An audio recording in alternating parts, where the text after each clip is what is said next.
Bonjour Zorika. Vous êtes parmi nous Bonjour. pour cette journée porte ouverte.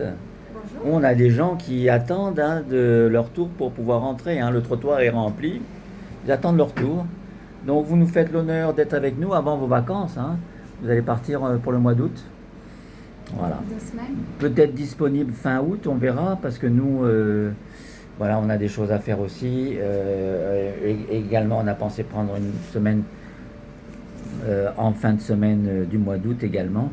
Donc on va voir, vous serez peut-être disponible, ça dépendra des demandes. Voilà, alors là vous êtes là pour nous expliquer un petit peu les points, les méridiens. Bon, je sais, c'est pas évident d'en parler comme ça, mais ça vient d'où? Ça vient du Japon, le shiatsu, l'acupuncture. L'acupuncture vient de Chine, mais le shiatsu, Je connais pas shiatsu. la médecine chinoise, les méridiens, c'est de Chine. Tout ça vient de Chine. Je sais que le shiatsu a été un petit peu importé de Chine par des non-voyants qui ont commencé à faire du travail, non pas avec les aiguilles, mais avec les points d'acupression. Mais là, on ne va pas travailler avec les aiguilles, travailler avec les points d'acupression. Donc il y a plusieurs méridiens, une douzaine, les plus connus. 12 plus 2 méridiens, ça fait 14. 14. Après le niveau 2, Masunaga, les méridiens internes, tout ça c'est un peu plus compliqué, intérieur. Alors vous parlez de shiatsu que je connais pas. D'accord, ok. Voilà. C'est vrai qu'on a deux, Voilà. on a deux Alors, expériences différentes. Médecine chinoise, Mhm. shiatsu, médecine thaïlandaise, thaï et ayurvédique. Ouais.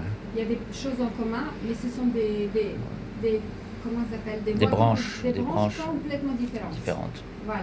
Mais efficaces l'une comme l'autre. Tout à fait, tout à fait. Et Vous avez décidé de vous orienter plus la branche chinoise, médecine chinoise. Tuina, méridien. C'est ça. Voilà. Pour être acupunctrice éventuellement ou pas? Non. Ça ne m'intéresse pas. Voilà, trop. c'est ça. Là, vous êtes actuellement en troisième année.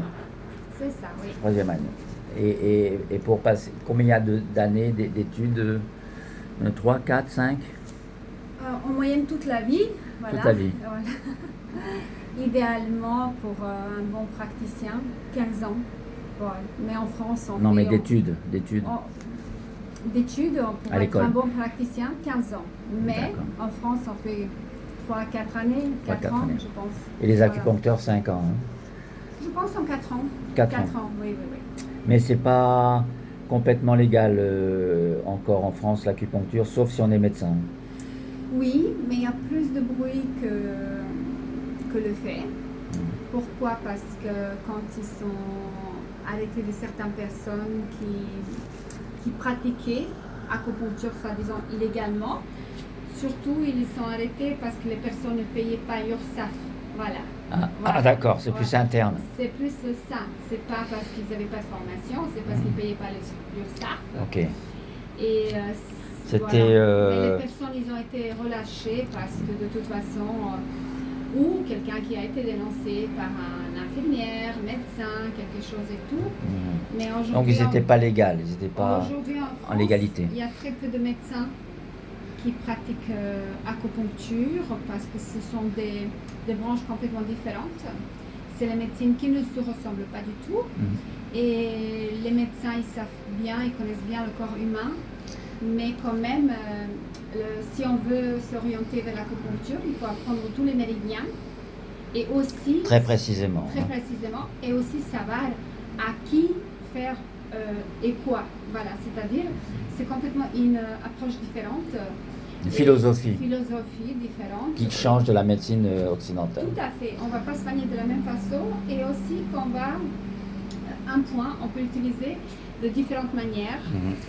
Il y avait certains médecins en Chine qui utilisent un seul point Oui. en acupuncture. Ils travaillent toutes les maladies avec un seul point, ce qu'on appelle monopuncture. Oui. Mais il y a une manière différente de le faire. Et ce point-là, il vient d'où? Alors ça vient d'où? C'est pragmatique, c'est scientifique? À quoi il sert ce point qu'on a trouvé? Alors, on ne sait pas aujourd'hui. Il y a plusieurs explications. Voilà. Scientifiquement. C'est d'énergie. Voilà. Oui, tout à fait. C'est l'énergie, mais comment il a été découvert? Il y a plusieurs choses. Ils disent que c'était une étude empirique. C'est-à-dire, par exemple, pendant la guerre, les gens qui s'est blessés, qui ont été soignés parce qu'ils ont reçu une flèche à un point exact, précis. Après, ils disent qu'ils ont reçu comme un peu la Bible. Ils ont reçu au-delà des signes pour écrire, pour donner explication. J'ai entendu aussi des tortures parmi les prisonniers, que éventuellement, pendant qu'ils torturaient les condamnés, ça a fait découvrir ces points-là. Des membres se sont manifestés en touchant les yeux, en touchant les oreilles, les gros orteils bougeaient. Et d'une façon empirique, ils ont pu découvrir ces points-là. Tout à fait, voilà. J'avais lu ça. Et tout. Comme la réflexologie plantaire. Oui, voilà. Merci Zorika de toutes ces informations. Et on va passer à d'autres choses. On va finir cette vidéo comme ça.